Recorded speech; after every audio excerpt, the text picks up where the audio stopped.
ॐ श्री गणेशाय नमः। श्री सरस्वत्यै नमः।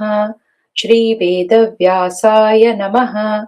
नारायणं नमस्कृत्य नरं चैव नरोत्तमं देवीं सरस्वतीं व्यासं ततो जयमुदीरयेत्।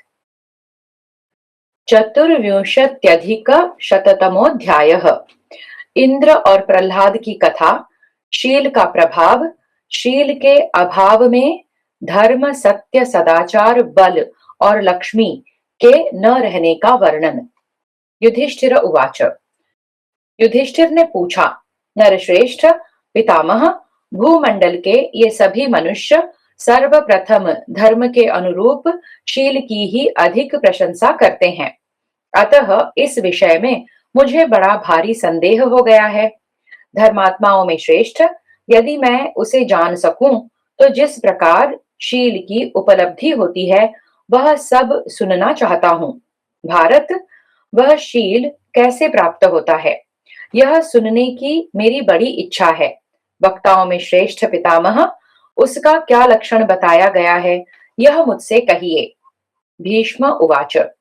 भीष्म जी ने कहा, दूसरों को मान देने वाले महाराज भरत नंदन, पहले इंद्रप्रस्थ में राजसूय यज्ञ के समय भाइयों सहित तुम्हारी वैसी अद्भुत श्री संपत्ति, वह परम उत्तम सभा और समृद्धि देखकर संतप्त हुए दुर्योधन ने कौरव सभा में बैठकर पिता धृतराष्ट्र से अपनी गहरी चिंता प्रकट की, सारी मनोव्यथा कह सुनाई। उसने सभा में जो बातें कही थी वह सब सुनो। उस समय धृतराष्ट्र ने दुर्योधन की बात सुनकर कर्ण सहित उससे इस प्रकार कहा। धृतराष्ट्र उवाच। धृतराष्ट्र बोले, बेटा, तुम किस लिए संतप्त हो रहे हो यह मैं ठीक ठीक सुनना चाहता हूं। सुनकर यदि उचित होगा तो तुम्हें समझाने का प्रयत्न करूंगा। शत्रु नगरी पर विजय पाने वाले वीर, तुमने भी तो महान ऐश्वर्य प्राप्त किया है। तुम्हारे समस्त भाई मित्र संबंधी सदा तुम्हारी सेवा में उपस्थित रहते हैं। तुम अच्छे अच्छे वस्त्र ओढ़ते पहनते हो, पिशितौदन खाते हो और आजानेय अश्व यानी अरबी घोड़े तुम्हारा रथ खींचते हैं। फिर तुम क्यों सफेद और दुबले हुए जाते हो। दुर्योधन उवाच। दुर्योधन ने कहा, पिताजी, युधिष्ठिर के महल में 10,000 महामनस्वी स्नातक ब्राह्मण प्रतिदिन सोने की थालियों में भोजन करते हैं। भारत, दिव्य फल फूलों से सुशोभित वह दिव्य सभा, वे तीतर के समान रंग वाले चितकबरे घोड़े और वे भांति भांति के दिव्य वस्त्र अपने पास कहाँ हैं। वह सब देखकर अपने शत्रु पांडवों के उस कुबेर के समान शुभ एवं विशाल ऐश्वर्य का अवलोकन करके मैं निरंतर शोक में डूबा जा रहा हूं। धृतराष्ट्र उवाच। धृतराष्ट्र ने कहा, तात पुरुष सिंह, बेटा, युधिष्ठिर के पास जैसी संपत्ति है वैसी या उससे भी बढ़कर राजलक्ष्मी को यदि तुम पाना चाहते हो तो शीलवान बनो। इसमें संशय नहीं है कि शील के द्वारा तीनों लोकों पर विजय पाई जा सकती है। शीलवानों के लिए संसार में कुछ भी असाध्य नहीं है। मांधाता ने एक ही दिन में, जन्मेजय ने 3 ही दिनों में और नाभाग ने 7 दिनों में ही इस पृथ्वी का राज्य प्राप्त किया था।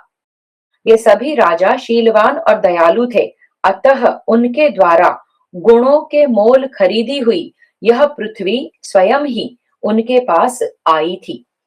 दुर्योधन उवाच। दुर्योधन ने पूछा, भारत, जिसके द्वारा उन राजाओं ने शीघ्र ही भूमंडल का राज्य प्राप्त कर लिया, वह शील कैसे प्राप्त होता है यह मैं सुनना चाहता हूं। धृतराष्ट्र उवाच। धृतराष्ट्र बोले, भरत नंदन, इस विषय में एक प्राचीन इतिहास का उदाहरण दिया जाता है जिसे नारद जी ने पहले शील के प्रसंग में कहा था। दैत्यराज प्रहलाद ने शील का ही आश्रय लेकर महामना महेंद्र का राज्य हर लिया और तीनों लोकों को भी अपने वश में कर लिया। तब महाबुद्धिमान इंद्र हाथ जोड़कर बृहस्पति जी की सेवा में उपस्थित हुए और उनसे बोले, भगवन, मैं अपने कल्याण का उपाय जानना चाहता हूँ।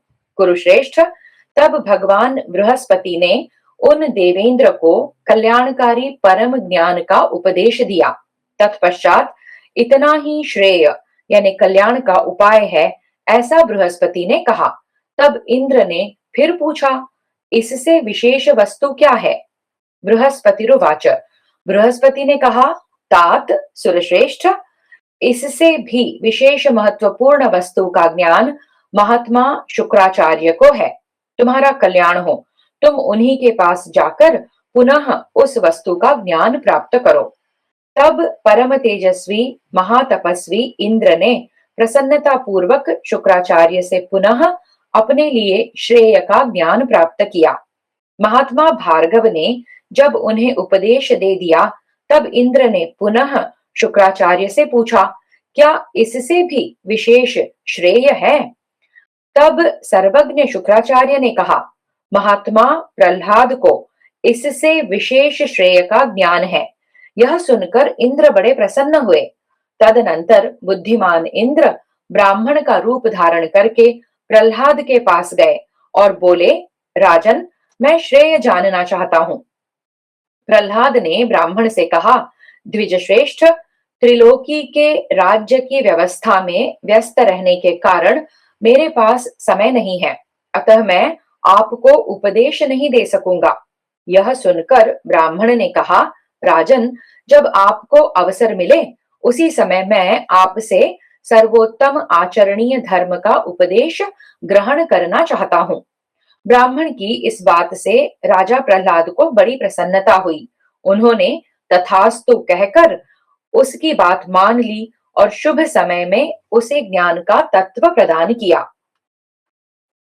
ब्राह्मण ने भी उनके प्रति यथा योग्य परम उत्तम गुरु भक्ति पूर्ण बर्ताव किया और उनके मन की रुचि के अनुसार सब प्रकार से उनकी सेवा की। ब्राह्मण ने प्रहलाद से बारंबार पूछा, धर्मज्ञ, आपको यह त्रिलोकी का उत्तम राज्य कैसे प्राप्त हुआ? इसका कारण मुझे बताइए। महाराज, तब प्रहलाद भी ब्राह्मण से इस प्रकार बोले। प्रहलाद उवाच, प्रहलाद ने कहा, विप्रवर, मैं राजा हूँ, इस अभिमान में आकर कभी ब्राह्मणों की निंदा नहीं करता, बल्कि जब वे मुझे शुक्र नीति का उपदेश करते हैं, तब मैं संयम पूर्वक उनकी बातें सुनता हूँ और उनकी आज्ञा शिरोधार्य करता हूँ। वे ब्राह्मण विश्वस्त होकर मुझे नीति का उपदेश देते और सदा संयम में रखते हैं।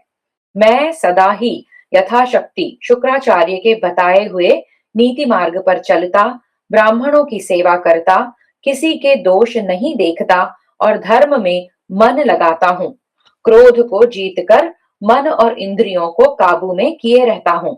अतः जैसे मधु की मक्खियां शहद के छत्ते को फूलों के रस से सींचती रहती हैं, उसी प्रकार उपदेश देने वाले ब्राह्मण मुझे शास्त्र के अमृतमय वचनों से सींचा करते हैं। मैं उनकी नीति विद्याओं के रस का आस्वादन करता हूँ और जैसे चंद्रमा नक्षत्रों पर शासन करते हैं, उसी प्रकार मैं भी अपनी जाति वालों पर राज्य करता हूँ। ब्राह्मण के मुख में जो शुक्राचार्य का नीति वाक्य है, यही इस भूतल पर अमृत है, यही सर्वोत्तम नेत्र है। राजा इसे सुनकर इसी के अनुसार बर्ताव करे। इतना ही श्रेय है, यह बात प्रहलाद ने उस ब्रह्मवादी ब्राह्मण से कहा। इसके बाद भी उसके सेवा शुश्रूषा करने पर दैत्यराज ने उससे यह बात कही, द्विजश्रेष्ठ, मैं तुम्हारे द्वारा की हुई यथोचित गुरु सेवा से बहुत प्रसन्न हूँ। तुम्हारा कल्याण हो, तुम कोई वर मांगो, मैं उसे दूंगा, इसमें संशय नहीं है। तब उस ब्राह्मण ने दैत्यराज से कहा, आपने मेरी सारी अभिलाषा पूर्ण कर दी। यह सुनकर प्रहलाद और भी प्रसन्न हुए और बोले, कोई वर अवश्य मांगो। ब्राह्मण उवाच, ब्राह्मण बोला, राजन, यदि आप प्रसन्न हैं और मेरा प्रिय करना चाहते हैं, तो मुझे आपका ही शील प्राप्त करने की इच्छा है, यही मेरा वर है। यह सुनकर दैत्यराज प्रहलाद प्रसन्न तो हुए, परंतु उनके मन में बड़ा भारी भय समा गया। ब्राह्मण के वर मांगने पर वे सोचने लगे कि यह कोई साधारण तेज वाला पुरुष नहीं है। फिर भी एवमस्तु कहकर प्रहलाद ने वह वर दे दिया। उस समय उन्हें बड़ा विस्मय हो रहा था। ब्राह्मण को वह वर देकर वे बहुत दुखी हो गए। महाराज, वर देने के पश्चात जब ब्राह्मण चला गया, तब प्रहलाद को बड़ी भारी चिंता हुई। वे सोचने लगे क्या करना चाहिए, परंतु किसी निश्चय पर पहुंच न सके। तात वे चिंता कर ही रहे थे कि उनके शरीर से परम कांतिमान छायामय तेज मूर्तिमान होकर प्रकट हुआ। उसने उनके शरीर को त्याग दिया था।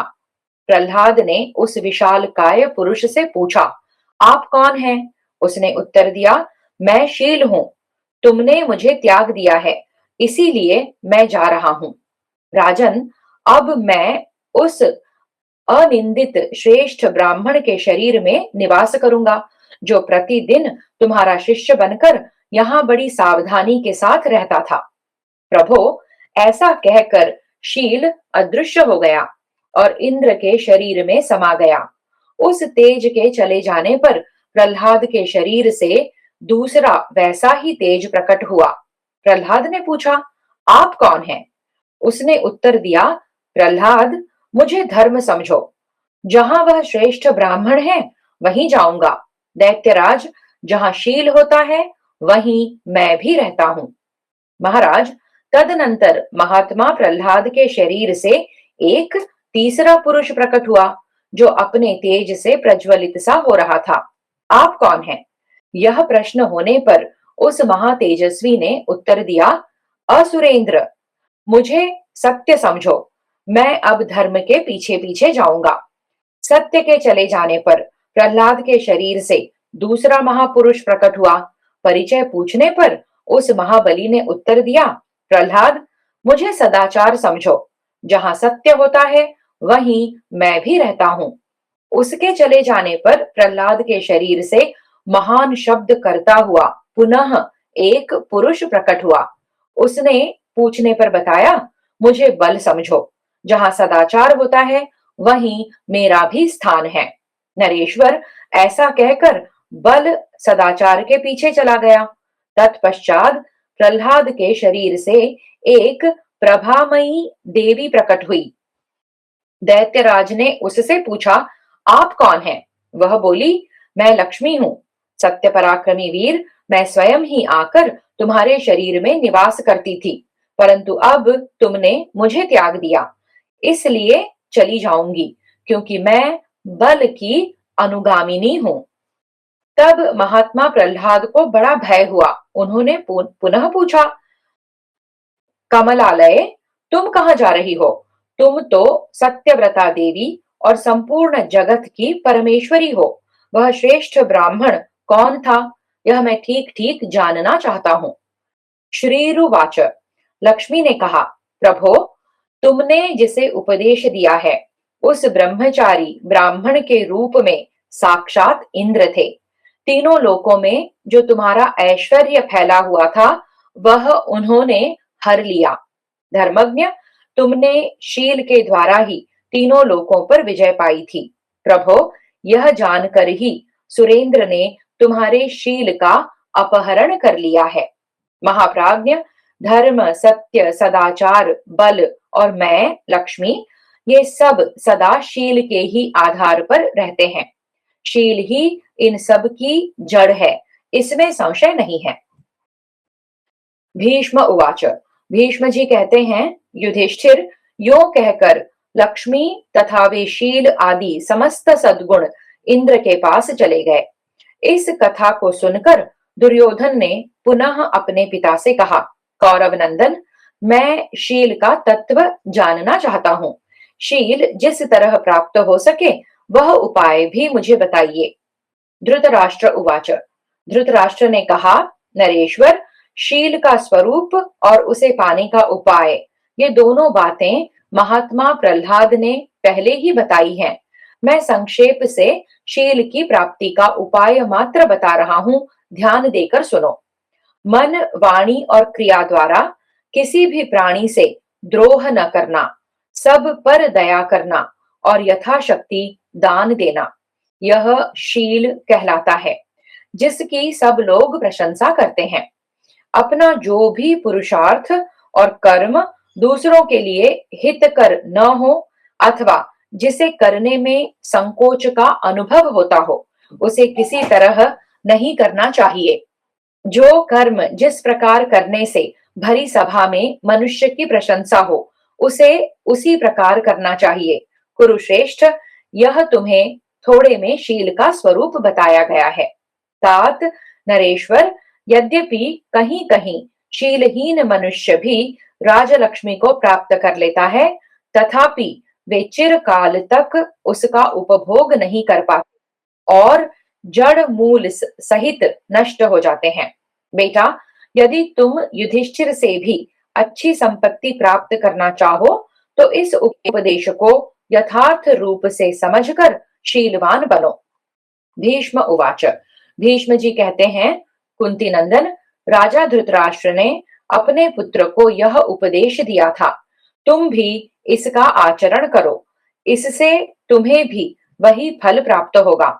इस प्रकार श्री महाभारत शांति पर्व के अंतर्गत राजधर्मानुशासन पर्व में शील वर्णन विषयक 124वां अध्याय पूरा हुआ।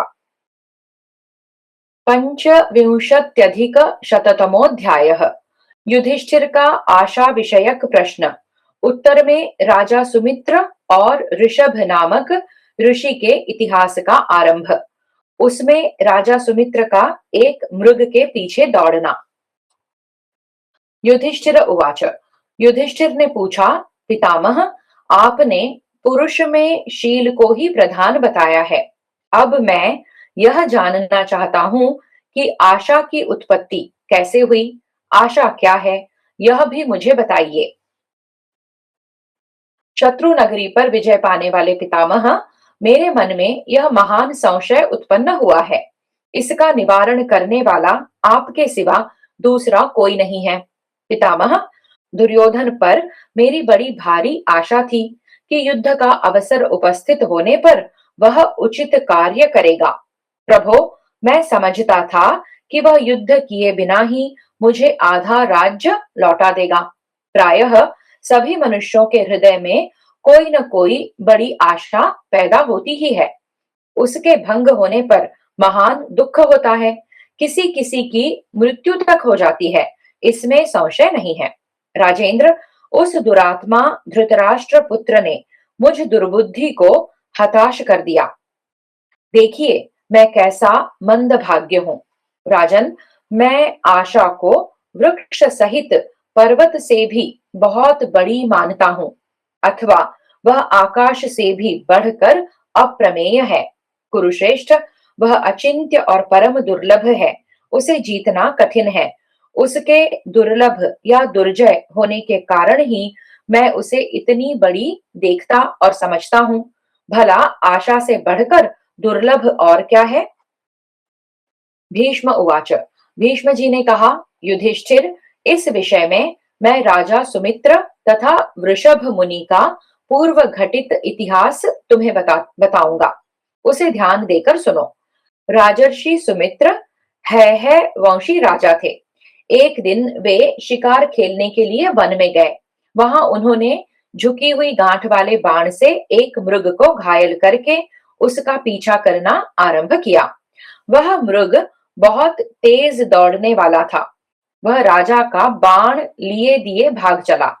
राजा ने भी बलपूर्वक मृगों के उस यूथपति का तुरंत पीछा किया। राजेंद्र, शीघ्रता पूर्वक भागने वाला वह मृग वहां से नीची भूमि की ओर दौड़ा। फिर दो ही घड़ी में वह समतल मार्ग से भागने लगा। राजा भी नौजवान और हार्दिक बल से संपन्न थे। उन्होंने कवच बांध रखा था। वे धनुष, बाण और तलवार लिए उसका पीछा करने लगे। उधर वन में विचरने वाला मृग अकेला ही अनेकों नदों, नदियों, गड्ढों और जंगलों को बारंबार लांघता हुआ आगे आगे भागता जा रहा था। राजन, वह वेगशाली मृग अपनी इच्छा से ही राजा के निकट आ आकर पुनः बड़े वेग से आगे भागता था। राजेंद्र, यद्यपि राजा के बहुत से बाण उसके शरीर में धस गए थे, तथापि वह वनचारी मृग खेल करता हुआ सा बारंबार उनके निकट आ जाता था। राजेंद्र, वह मृग समूहों का सरदार था। उसका वेग बड़ा तीव्र था। वह बारंबार बड़े वेग से छलांग मारता और दूर तक की भूमि लांघ लांघ कर पुनः निकट आ जाता था। तब शत्रुसूदन नरेश ने एक बड़ा भयंकर तीखा बाण हाथ में लिया, जो मर्म स्थलों को विदीर्ण कर देने वाला था।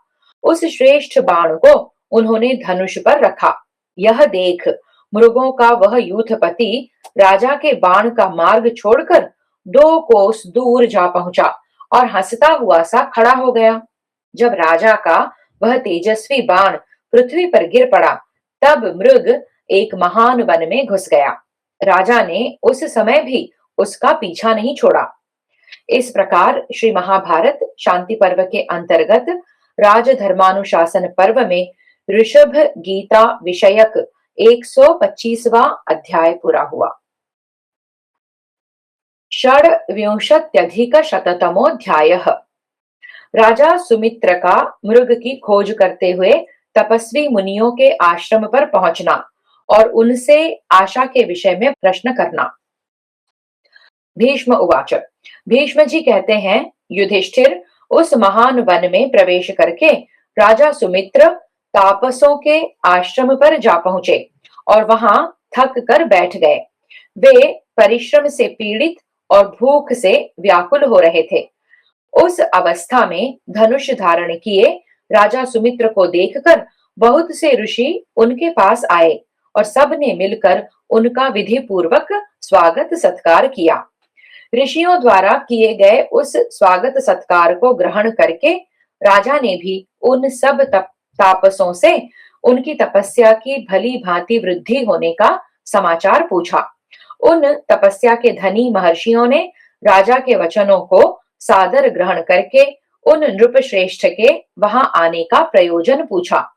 कल्याण स्वरूप नरेश्वर, किस सुख के लिए आप इस तपोवन में तलवार बांधे धनुष और बाण लिए पैदल ही चले आ गए हैं? मानद, हम यह सब सुनना चाहते हैं। आप कहां से पधारे हैं? किस कुल में आपका जन्म हुआ है तथा आपका नाम क्या है? ये सारी बातें हमें बताइए। पुरुष प्रवर भरत नंदन, तदनंतर राजा सुमित्र ने उन समस्त ब्राह्मणों से यथोचित बात कही और अपना कार्यक्रम बताया। तपोधनो, मेरा जन्म है कुल में हुआ है। मैं मित्रों का आनंद बढ़ाने वाला राजा सुमित्र हूँ और सहस्रों बाणों के आघात से मृग समूहों का विनाश करता हुआ विचर रहा हूँ। मेरे साथ बहुत बड़ी सेना थी। उसके द्वारा सुरक्षित हो मैं मंत्री और अंतःपुर के साथ आया था, परंतु मेरे बाणों से घायल हुआ एक मृग बाण सहित इधर ही भाग निकला। उस भागते हुए मृग के पीछे मैं अकस्मात इस वन में आप लोगों के समीप आ पहुंचा हूं। मेरी सारी शोभा नष्ट हो गई है। मैं हताश होकर भारी परिश्रम से कष्ट पा रहा हूं। मैंने परिश्रम के कारण जो इतना कष्ट पाया है और अपने राज चिन्हों से भ्रष्ट होकर एक हताश की भांति आपके आश्रम में पैर रखा है, इससे बढ़कर दुख और क्या हो सकता है? तपोधनो, नगर तथा राज चिन्हों का परित्याग मुझे वैसा तीव्र कष्ट नहीं दे रहा है जैसा जैसा कि मेरी भग्न हुई आशा दे रही है। महान पर्वत हिमालय अथवा अगाध जल राशि समुद्र अपनी विशालता के द्वारा आशा की समानता नहीं कर सकते। तपस्या में श्रेष्ठ तपोधनो, जैसे आकाश का कहीं अंत नहीं है, उसी प्रकार मैं आशा का अंत नहीं पा सका हूं। आपको तो सब कुछ मालूम ही है, क्योंकि तपोधन मुनि सर्वज्ञ होते हैं। आप महान सौभाग्यशाली तपस्वी हैं, इसलिए मैं आपसे अपने मन का संदेह पूछता हूँ। एक ओर आशावान पुरुष हो और दूसरी ओर अनंत आकाश हो, तो जगत में महत्ता की दृष्टि से आप लोगों को कौन बड़ा जान पड़ता है? मैं इस बात को तत्व से सुनना चाहता हूँ। भला यहाँ आकर कौन सी वस्तु दुर्लभ रहेगी?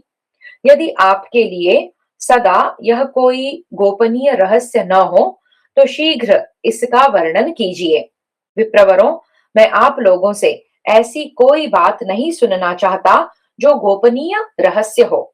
यदि मेरे इस प्रश्न से आप लोगों की तपस्या में विघ्न पड़ रहा हो, तो मैं इससे विराम लेता हूँ।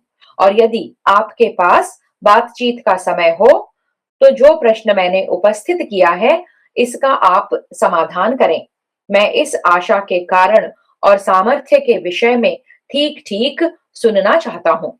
आप लोग भी सदा तप में संलग्न रहने वाले हैं, अतः एकत्र होकर इस प्रश्न का विवेचन करें।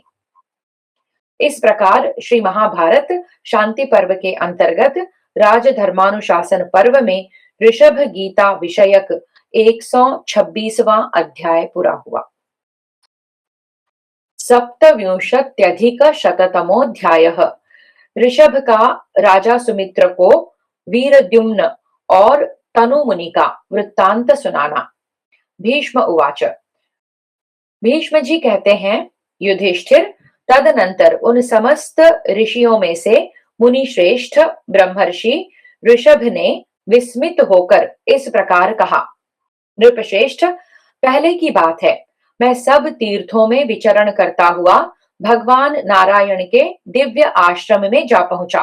राजन, जहां वह रमणीय बदरी का वृक्ष है, जहाँ वैहायस कुंड है, तथा जहां अश्वशिरा यानी हयग्रीव सनातन वेदों का पाठ करते हैं, वहीं नर नारायण आश्रम है। वैहायस पे टिप्पणी है, विहायसा गच्छन्त्या मंदाकिन्या वैहायस्या अयम वैहायसः। अर्थात आकाश मार्ग से गमन करने वाली मंदाकिनी या आकाश गंगा का नाम वैहायसी है। वहीं के जल से भरा होने के कारण वह कुंड वैहायस कहलाता है। बद्रिकाश्रम में गंगा का नाम अलकनंदा है। उस वैहायस कुंड में स्नान करके मैंने विधि पूर्वक देवताओं और पितरों का तर्पण किया। उसके बाद उस आश्रम में प्रवेश किया जहां मुनिवर नर और नारायण नित्य सानंद निवास करते थे। उसके बाद वहां से निकट ही एक दूसरे आश्रम में मैं ठहरने के लिए गया। वहां मुझे तनु नाम वाले एक तपोधन ऋषि आते दिखाई दिए, जो चीर और मृग चर्म धारण किए हुए थे। उनका शरीर बहुत ऊंचा और अत्यंत दुर्बल था। महाबाहो, उन महर्षि का शरीर दूसरे मनुष्यों से 8 गुना लंबा था। राजर्षे, मैंने उनकी जैसी दुर्बलता कहीं भी नहीं देखी। राजेंद्र, उनका शरीर भी कनिष्ठिका अंगुली के समान पतला था। उनकी गर्दन, दोनों भुजाएं, दोनों पैर और सिर के बाल भी अद्भुत दिखाई देते थे। शरीर के अनुरूप ही उनके मस्तक, कान और नेत्र भी थे। नृपश्रेष्ठ, उनकी वाणी और चेष्टा साधारण थी। मैं उन दुबले पतले ब्राह्मण को देखकर डर गया और मन ही मन बहुत दुखी हो गया। फिर उनके चरणों में प्रणाम करके दोनों हाथ जोड़कर उनके आगे खड़ा हो गया। नरश्रेष्ठ, उनके सामने नाम, गोत्र और पिता का परिचय देकर उन्हीं के दिए हुए आसन पर धीरे से बैठ गया। महाराज, तदनंतर धर्मात्माओं में श्रेष्ठ तनु ऋषियों के बीच में बैठकर धर्म और अर्थ से युक्त कथा कहने लगे। उनके कथा कहते समय ही कमल के समान नेत्र वाले एक नरेश वेगशाली घोड़ों द्वारा अपनी सेना और अंतःपुर के साथ वहां आ पहुंचे। उनका पुत्र जंगल में खो गया था।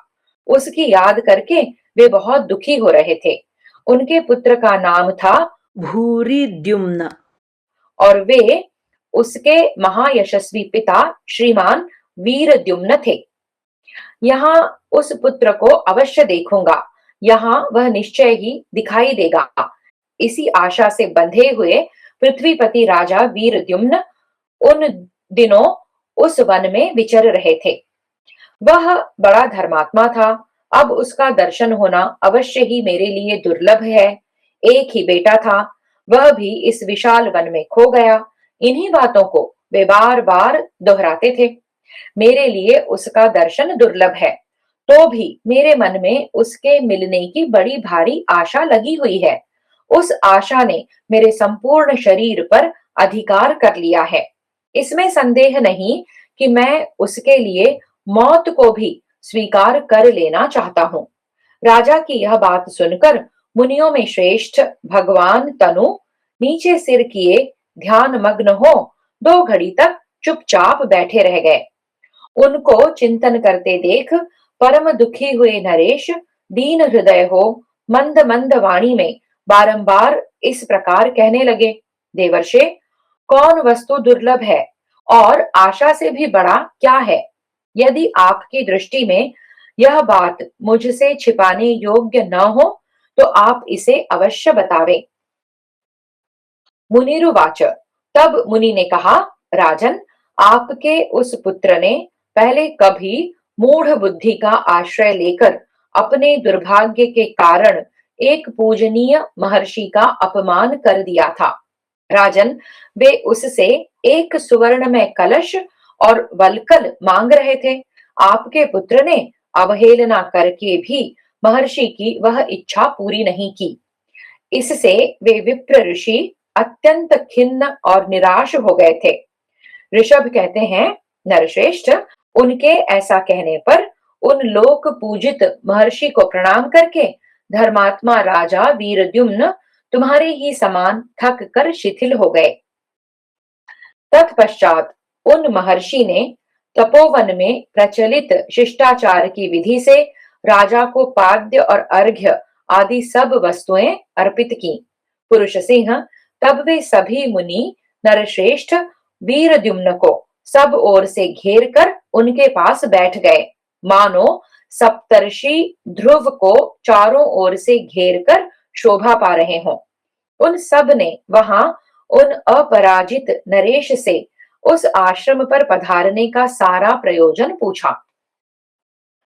इस प्रकार श्री महाभारत शांति पर्व के अंतर्गत राजधर्मानुशासन पर्व में ऋषभ गीता विषयक 127वां अध्याय पूरा हुआ। अष्टाविंशत्यधिकशततमोऽध्यायः। तनु मुनि का राजा वीरद्युम्न को आशा के स्वरूप का परिचय देना और ऋषभ के उपदेश से सुमित्र का आशा को त्याग देना। राजोवाच। राजा ने कहा, मुने, मैं संपूर्ण दिशाओं में विख्यात वीरद्युम्न नामक राजा हूँ और खोए हुए अपने पुत्र भूरिद्युम्न की खोज करने के लिए वन में आया हूँ।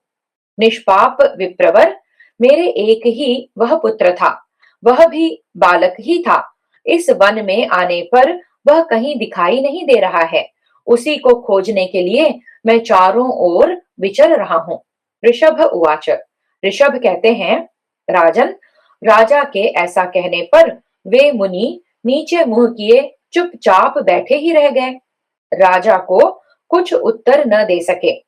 राजेंद्र, पूर्व काल में कभी उसी राजा ने उन्हीं ऋषि का विशेष आदर नहीं किया था, उनकी आशा भंग कर दी थी। इससे वे मुनि, मैं किसी प्रकार भी किसी राजा या दूसरे वर्ण के लोगों का दिया हुआ दान नहीं ग्रहण करूंगा, ऐसा निश्चय करके दीर्घकालीन तपस्या में लग गए थे। बहुत काल तक रहने वाली आशा मूर्ख मनुष्य को ही उद्यमशील बनाती है। मैं उसे दूर कर दूंगा, ऐसा निश्चय करके वे तपस्या में स्थिर हो गए थे। इधर वीरद्युम्न ने उन मुनि श्रेष्ठ से पुनः प्रश्न किया। राजोवाच। राजा बोले, विप्रवर, आप धर्म और अर्थ के ज्ञाता हैं, अतः यह बताने की कृपा करें कि आशा से बढ़कर दुर्बलता क्या है और इस पृथ्वी पर सबसे दुर्लभ क्या है। तब उन दुर्बल शरीर वाले पूज्यपाद ऋषि ने पहले की सारी बातों को याद करके राजा को भी उनका स्मरण दिलाते हुए से इस प्रकार कहा। ऋषिरुवाच, ऋषि बोले, नरेश्वर, आशा या आशावान की दुर्बलता के समान और किसी की दुर्बलता नहीं है। जिस वस्तु की आशा की जाती है उसकी दुर्लभता के कारण ही मैंने बहुत से राजाओं के यहाँ याचना की है।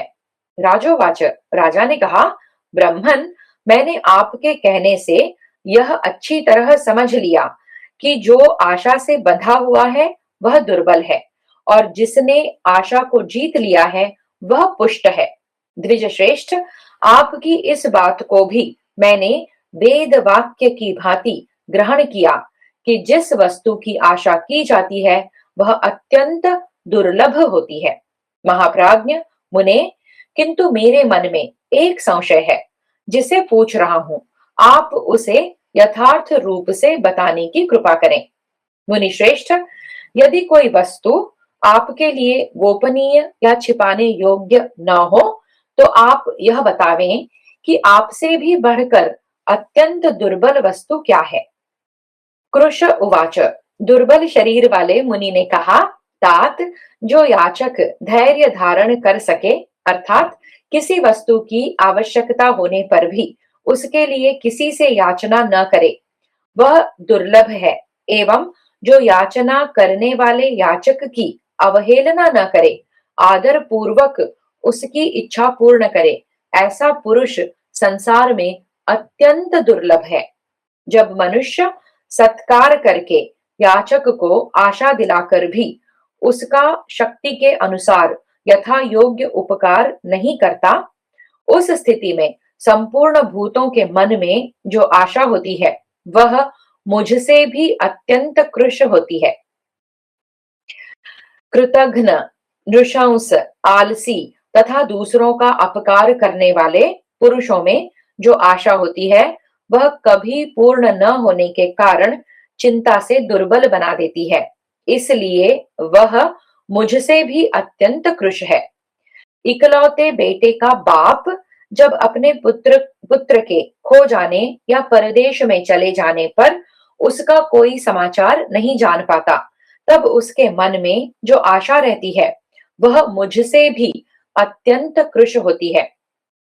नरेंद्र, वृद्ध अवस्था वाली नारियों के हृदय में जो पुत्र पैदा होने के लिए आशा बनी रहती है तथा धनियों के मन में जो अधिकाधिक धन लाभ की आशा रहती है वह मुझसे अत्यंत कृश है।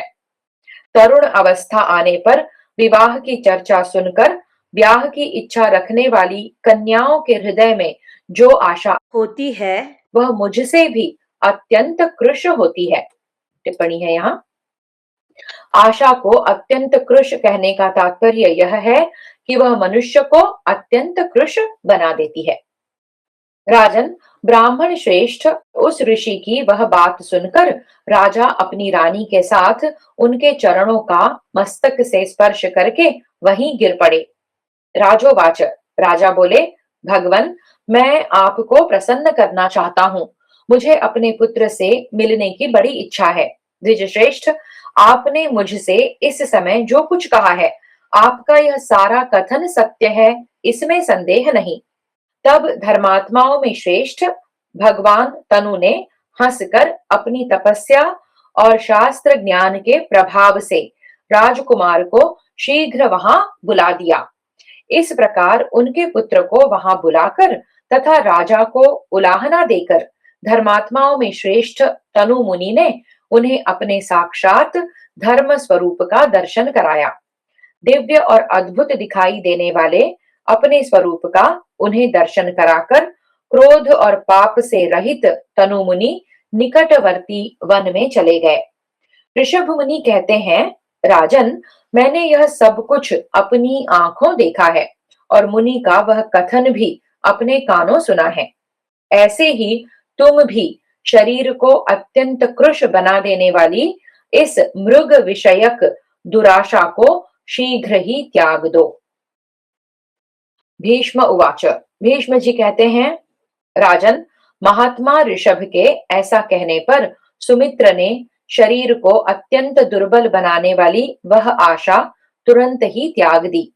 महाराज, कुंती कुमार, तुम भी मेरा यह कथन सुनकर आशा को त्याग दो और हिमालय पर्वत के समान स्थिर हो जाओ। महाराज, ऐसे संकट उपस्थित होने पर भी तुम यहाँ उपयुक्त प्रश्न करते और उनका योग्य उत्तर सुनते हो, इसलिए दुर्योधन के साथ जो संधि न हो सकी उसको लेकर तुम्हें संतप्त नहीं होना चाहिए। इस प्रकार श्री महाभारत शांति पर्व के अंतर्गत राजधर्मानुशासन पर्व में ऋषभ गीता विषयक 128वां अध्याय पूरा हुआ। 39अधिकशततमोऽध्यायः। यम और गौतम का संवाद। युधिष्ठिर उवाच। युधिष्ठिर ने कहा, भरत नंदन, जैसे अमृत को पीने से इच्छा पूर्ण नहीं होती और भी पीने की इच्छा बढ़ती जाती है, उसी प्रकार जब आप उपदेश करने लगते हैं उस समय उसे सुनने से मेरा मन नहीं भरता है। जैसे परमात्मा के ध्यान में निमग्न हुआ योगी परमानंद से तृप्त हो जाता है, उसी प्रकार मैं भी अत्यंत तृप्ति का अनुभव करता हूँ। अतः पितामह, आप पुनः धर्म की ही बात बताइए। आपके धर्मोपदेश रूपी अमृत का पान करते समय मुझे यह नहीं अनुभव होता है कि बस अब पूरा हो गया, बल्कि सुनने की प्यास और बढ़ती ही जाती है। भीष्म उवाच। भीष्म जी ने कहा, युधिष्ठिर, इस धर्म के विषय में भी विज्ञ पुरुष गौतम तथा महात्मा यम के संवाद रूप एक प्राचीन इतिहास का उदाहरण दिया करते हैं। पारियात्र नामक पर्वत पर महर्षि गौतम का महान आश्रम है। उसमें गौतम जितने समय तक रहे वह भी मुझसे सुनो। गौतम ने उस आश्रम में 60,000 वर्षों तक तपस्या की। नरश्रेष्ठ, एक दिन उग्र तपस्या में लगे हुए पवित्र महात्मा महामुनि गौतम के पास लोकपाल यम स्वयं आए। उन्होंने वहां आकर उत्तम तपस्वी गौतम ऋषि को देखा। ब्रह्मर्षि गौतम ने वहां आए हुए यमराज को उनके तेज से ही जान लिया। फिर वे तपोधन मुनि हाथ जोड़कर संयत चित्त हो उनके पास जा बैठे। धर्मराज ने विप्रवर गौतम को देखते ही उनका सत्कार किया और मैं आपकी क्या सेवा करूं, ऐसा कहते हुए उन्हें धर्म चर्चा सुनाने के लिए सम्मति प्रदान की। गौतम उवाच। तब गौतम ने कहा, भगवन, मनुष्य कौन सा कर्म करके माता पिता के ऋण से उऋण हो सकता है और किस प्रकार उसे दुर्लभ एवं पवित्र लोकों की प्राप्ति होती है। यम उवाच। यमराज ने कहा, ब्रह्मन, मनुष्य तप करके बाहर भीतर से पवित्र रहे और सदा सत्य भाषण रूप धर्म के पालन में तत्पर रहे।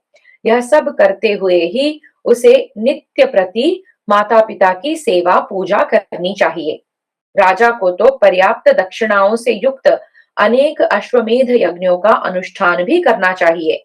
ऐसा करने से पुरुष अद्भुत दृश्यों से संपन्न पुण्य लोकों को प्राप्त कर लेता है। इस प्रकार श्री महाभारत शांति पर्व के अंतर्गत राजधर्मानुशासन पर्व में यम और गौतम का संवाद विषयक 129वां अध्याय पूरा हुआ। 63अधिकशततमोऽध्यायः। आपत्ति के समय राजा का धर्म। युधिष्ठिर उवाच।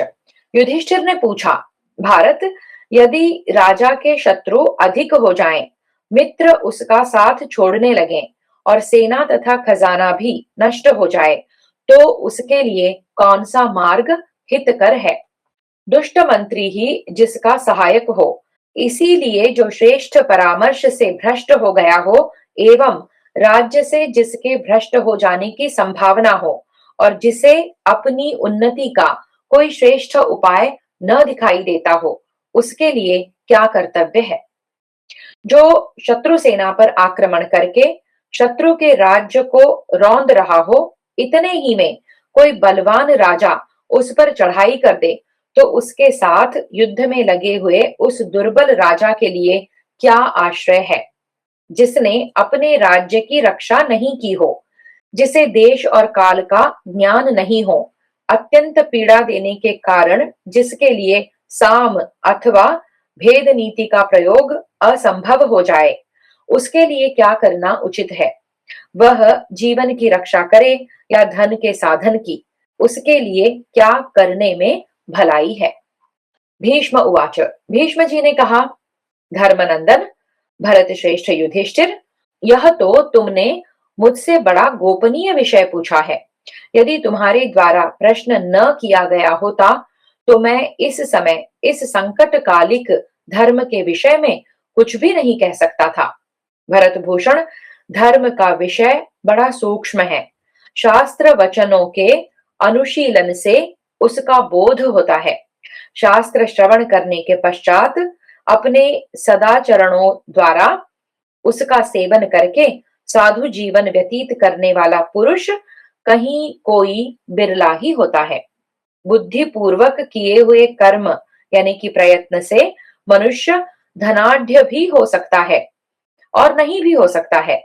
तुम्हें ऐसे प्रश्न पर स्वयं अपनी ही बुद्धि से विचार करके किसी निश्चय पर पहुंचना चाहिए। भारत, उपर्युक्त संकट के समय राजाओं के जीवन की रक्षा के लिए मैं ऐसा उपाय बताता हूं जिसमें धर्म की अधिकता है, उसे ध्यान देकर सुनो। परंतु मैं धर्माचरण के उद्देश्य से ऐसे धर्म को नहीं अपनाना चाहता।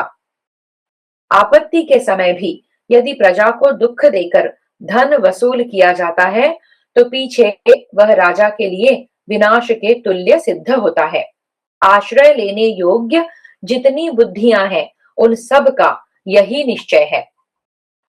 पुरुष प्रतिदिन जैसे जैसे शास्त्र का स्वाध्याय करता है वैसे वैसे उसका ज्ञान बढ़ता जाता है। फिर तो विशेष ज्ञान प्राप्त करने में ही उसकी रुचि हो जाती है। ज्ञान न होने से मनुष्य को संकट काल में उससे बचने के लिए कोई योग्य उपाय नहीं सूझता, परंतु ज्ञान से वह उपाय ज्ञात हो जाता है। उचित उपाय ही ऐश्वर्य की वृद्धि कराने का श्रेष्ठ साधन है। तुम मेरी बात पर संदेह न करते हुए दोष दृष्टि का परित्याग करके यह उपदेश सुनो। खजाने के नष्ट होने से ही राजा के बल का नाश होता है।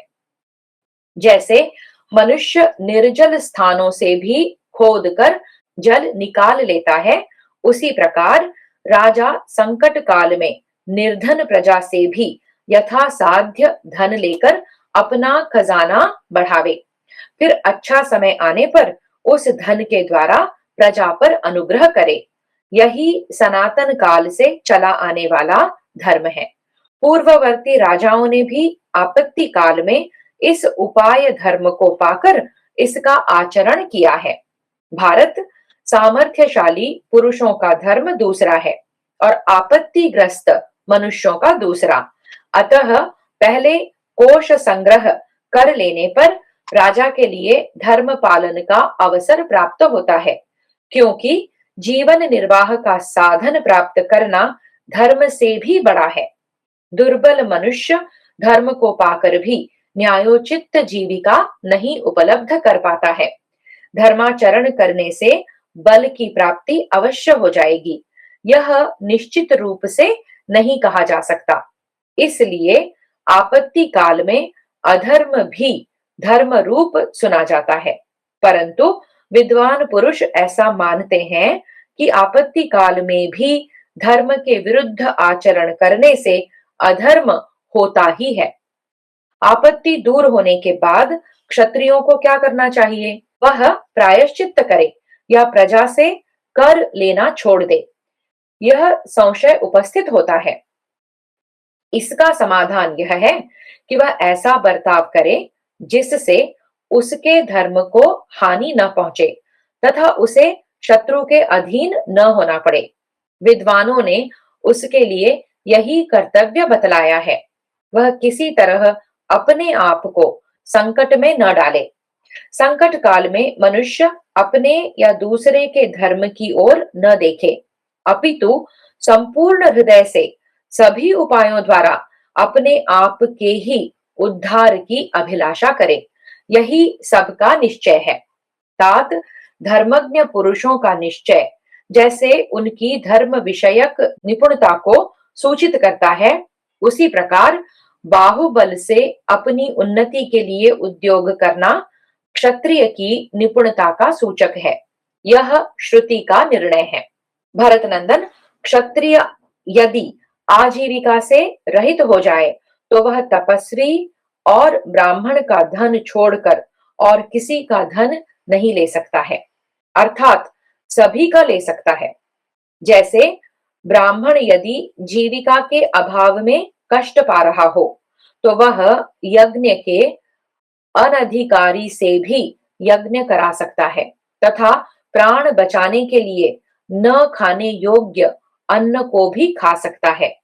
उसी प्रकार यह पूर्व श्लोक में क्षत्रिय के लिए भी कर्तव्य का निर्देश किया गया है, इसमें संशय नहीं है।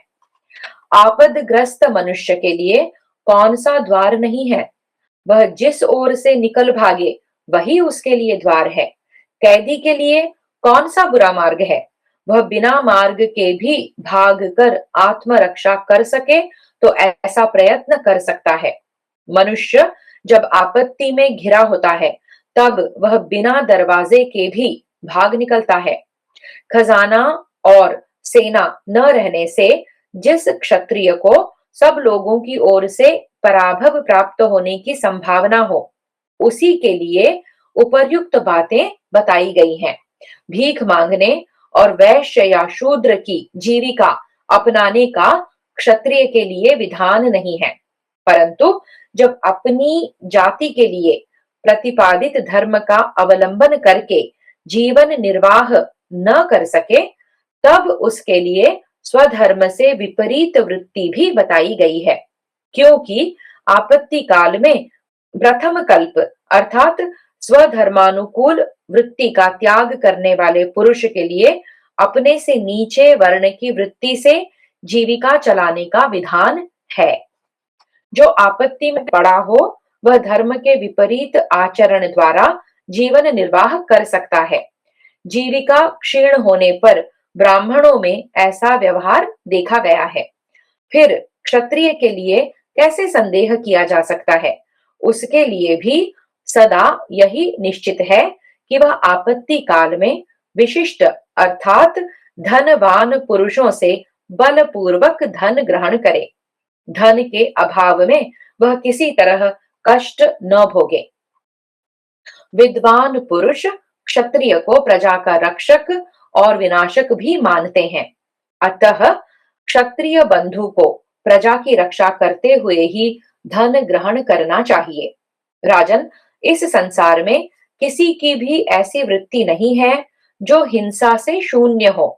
औरों की तो बात ही क्या है, वन में रहकर एकाकी विचरने वाले तपस्वी मुनि की भी वृत्ति सर्वथा हिंसा रहित नहीं है। कुरुश्रेष्ठ, कोई भी ललाट में लिखी हुई वृत्ति का ही भरोसा करके जीवन निर्वाह नहीं कर सकता। अतः प्रजा पालन की इच्छा रखने वाले राजा का भाग्य के भरोसे निर्वाह चलाना तो सर्वथा अशक्य है। इसलिए आपत्ति काल में राजा और राज्य की प्रजा दोनों को निरंतर एक दूसरे की रक्षा करनी चाहिए। यही सदा का धर्म है। जैसे राजा प्रजा पर संकट आ जाए तो राशि राशि धन लुटाकर भी उसकी रक्षा करता है, उसी तरह राजा के ऊपर संकट पड़ने पर राष्ट्र की प्रजा को भी उसकी रक्षा करनी चाहिए। राजा भूख से पीड़ित होने, जीविका के लिए कष्ट पाने पर भी खजाना, राजदंड, सेना, मित्र तथा अन्य संचित साधनों को कभी राज्य से दूर न करे। धर्मज्ञ पुरुषों का कहना है कि मनुष्य को अपने भोजन के लिए संचित अन्न में से भी बीज को बचाकर रखना चाहिए। इस विषय में महामायावी शंबरासुर का विचार भी ऐसा ही बताया गया है। जिसके राज्य की प्रजा तथा वहां आए हुए परदेशी मनुष्य भी जीविका के बिना कष्ट पा रहे हों, उस राजा के जीवन को धिक्कार है। राजा की जड़ है सेना और खजाना, इनमें भी खजाना ही सेना की जड़ है। सेना संपूर्ण धर्मों की रक्षा का मूल कारण है और धर्म ही प्रजा की जड़ है। दूसरों को पीड़ा दिए बिना धन का संग्रह नहीं किया जा सकता और धन संग्रह के बिना सेना का संग्रह कैसे हो सकता है। अतः आपत्ति काल में कोष या धन संग्रह के लिए प्रजा को पीड़ा देकर भी राजा दोष का भागी नहीं हो सकता। जैसे यज्ञ कर्मों में यज्ञ के लिए वह कार्य भी किया जाता है जो करने योग्य नहीं है, किंतु वह दोष युक्त नहीं माना जाता। उसी प्रकार आपत्ति काल में प्रजा पीड़न से राजा को दोष नहीं लगता है। आपत्ति काल में प्रजा पीड़न अर्थ संग्रह रूप प्रयोजन का साधक होने के कारण अर्थकारक होता है। इसके विपरीत उसे पीड़ा न देना ही अनर्थकारक हो जाता है। इसी प्रकार जो दूसरे अनर्थकारी यानी व्यय बढ़ाने वाले सैन्य संग्रह आदि कार्य हैं, वे भी युद्ध का संकट उपस्थित होने पर अर्थकारी यानी विजय साधक सिद्ध होते हैं। बुद्धिमान पुरुष इस प्रकार बुद्धि से विचार करके कर्तव्य का निश्चय करे। जैसे अन्यान्य सामग्रियां यज्ञ की सिद्धि के लिए होती हैं, उत्तम यज्ञ किसी और ही प्रयोजन के लिए होता है। यज्ञ संबंधी अन्यान्य बातें भी किसी न किसी विशेष उद्देश्य की सिद्धि के लिए ही होते हैं तथा यह सब कुछ यज्ञ का साधन ही है। अब मैं यहाँ धर्म के तत्व को प्रकाशित करने वाली एक उपमा बता रहा हूँ। ब्राह्मण लोग यज्ञ के लिए यूप निर्माण करने के उद्देश्य से वृक्ष का छेदन करते हैं। उस वृक्ष को काटकर बाहर निकालने में जो जो पार्श्ववर्ती वृक्ष बाधक होते हैं, उन्हें भी निश्चय ही वे काट डालते हैं। वे वृक्ष भी गिरते समय दूसरे दूसरे वनस्पतियों को भी प्रायः तोड़ ही डालते हैं।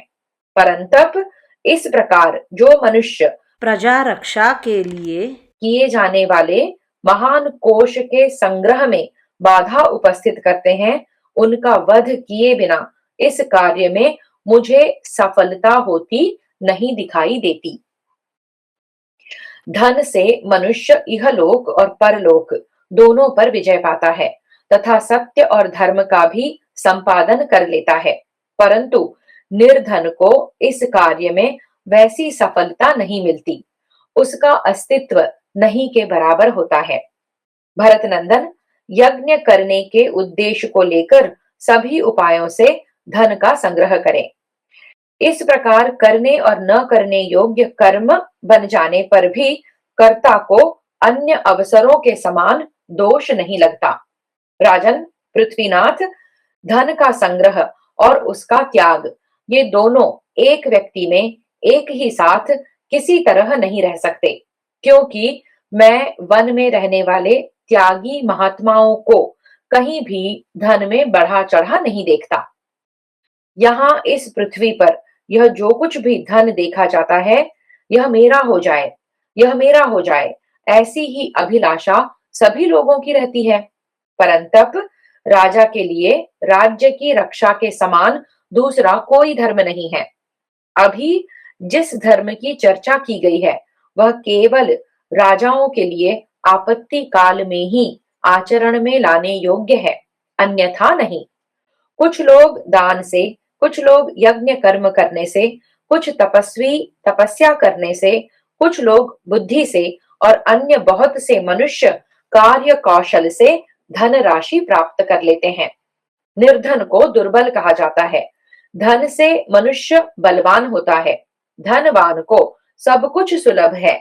जिसके पास खजाना है, वह सारे संकटों से पार हो जाता है। धन संचय से ही धर्म, काम, लोक तथा परलोक की सिद्धि होती है। उस धन को धर्म से ही पाने की इच्छा करे, अधर्म से कभी नहीं। इस प्रकार श्री महाभारत शांति पर्व के अंतर्गत राजधर्मानुशासन पर्व में 130वां अध्याय पूरा हुआ। आपद धर्म पर्व 31अधिक-शततमोऽध्यायः आपत्तिग्रस्त राजा के कर्तव्य का वर्णन। युधिष्ठिर उवाच। युधिष्ठिर ने पूछा, भरत नंदन, जिसकी सेना और धन संपत्ति क्षीण हो गई है, जो आलसी है, बंधु बांधवों पर अधिक दया रखने के कारण उनके नाश की आशंका से जो उन्हें साथ लेकर शत्रु के साथ युद्ध नहीं कर सकता, जो मंत्री आदि के चरित्र पर संदेह रखता है, अथवा जिसका चरित्र स्वयं भी शंकास्पद है, जिसकी मंत्रणा गुप्त नहीं रह सकी है, उसे दूसरे लोगों ने सुन लिया है, उसके नगर और राष्ट्र को कई भागों में बांटकर शत्रुओं ने अपने अधीन कर लिया है।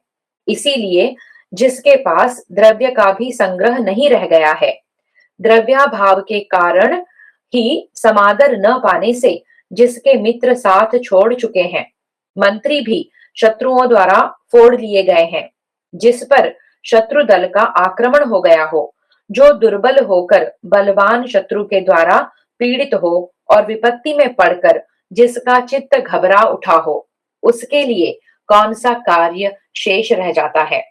उसे इस संकट से मुक्त होने के लिए क्या करना चाहिए? भीष्म उवाच। भीष्म जी ने कहा, राजन, यदि विजय की इच्छा से आक्रमण करने वाला राजा बाहर का हो, उसका आचार विचार शुद्ध हो तथा वह धर्म और अर्थ के साधन में कुशल हो, तो शीघ्रता पूर्वक उसके साथ संधि कर लेनी चाहिए।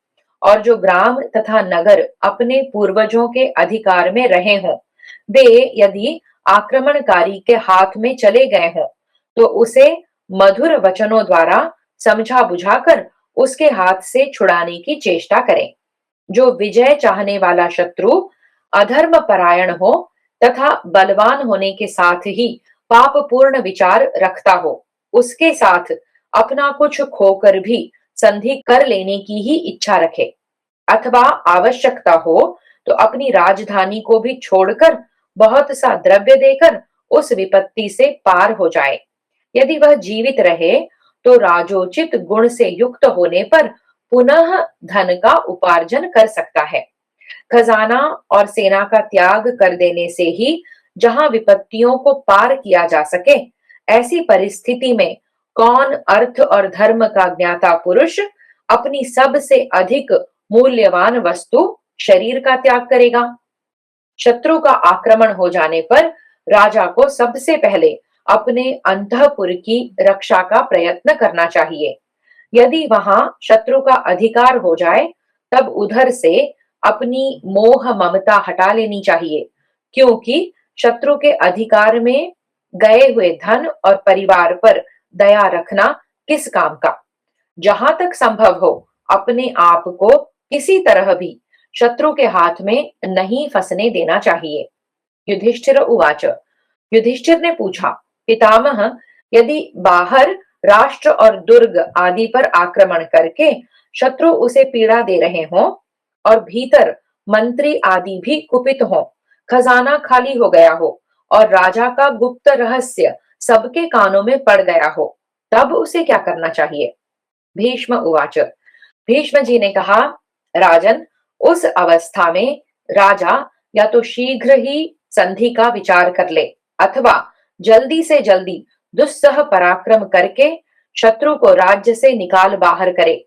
ऐसा उद्योग करते समय यदि कदाचित मृत्यु भी हो जाए, तो वह परलोक में मंगलकारी होती है। यदि सेना स्वामी के प्रति अनुराग रखने वाली, प्रिय और हृष्ट पुष्ट हो, तो उस थोड़ी सी सेना के द्वारा भी राजा पृथ्वी पर विजय पा सकता है। यदि वह युद्ध में मारा जाए तो स्वर्ग लोक के शिखर पर आरूढ़ हो सकता है, अथवा यदि उसी ने शत्रु को मार लिया तो वह पृथ्वी का राज्य भोग सकता है। जो युद्ध में प्राणों का परित्याग करता है, वह इंद्रलोक में जाता है। अथवा दुर्बल राजा शत्रु में कोमलता लाने के लिए विपक्ष के सभी लोगों को संतुष्ट करके उनके मन में विश्वास जमाकर उनसे युद्ध बंद करने के लिए अनुनय विनय करे और स्वयं भी उपाय पूर्वक उनके ऊपर विश्वास करे, अथवा वह मधुर वचनों द्वारा विरोधी दल के मंत्री आदि को प्रसन्न करके दुर्ग से पलायन करने का प्रयत्न करे। तदनंतर कुछ काल व्यतीत करके श्रेष्ठ पुरुषों की सम्मति ले अपनी खोई हुई संपत्ति अथवा राज्य को पुनः प्राप्त करने का प्रयत्न आरंभ करे। इस प्रकार श्री महाभारत शांति पर्व के अंतर्गत आपद धर्म पर्व में 131वां अध्याय पूरा हुआ। हरि ओम। श्री कृष्णार्पणमस्तु।